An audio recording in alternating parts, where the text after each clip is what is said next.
Akarshan Films present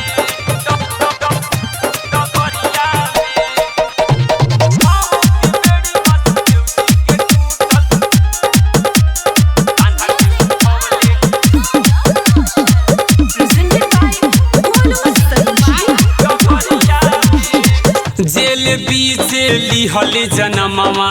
भादो में तो कन्हाई हो मैया देव की देखी देखी रोवस कैसे जान बचाई हो तैसे भइल चमत्कार कोठरिया में पाँव के बेड़ी वासुदेव जी के टूटल वासुदेव जी के टूटल कान्हा के उठवले डगरिया में पाँव के बेड़ी वासुदेव जी के टूटल कान्हा के उठवले डगरिया में।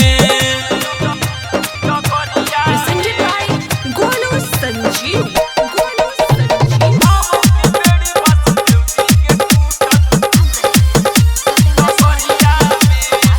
डगरी लिहले माथे उठाई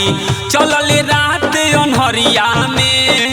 नाही रहे एको लोगवा जागल मथुरा नगरिया में डगरी लिहले माथे उठाई चलले रात अनहरिया में नाही रहे एको लोगवा जागल मथुरा नगरिया में गइले बहुत जमुना अटरिया में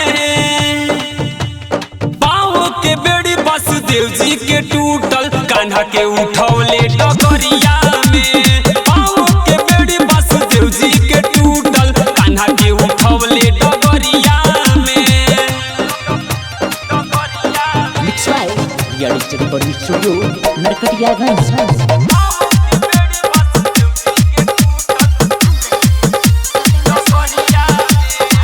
पाँव के धूली पावे खातिर जमुना मारते रहली उफान हो भाग्य से आजू आइले बाड़े पजरा तो भगवान हो पाँव के धूली पावे खातिर जमुना मारते रहली उफान हो भाग्य से आजू आइले बाड़े पजरा तो भगवान हो शेषनाग छुपमल छतरिया में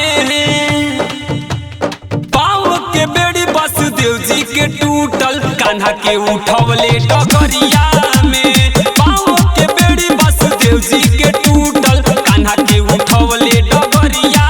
में। Akarshan Films present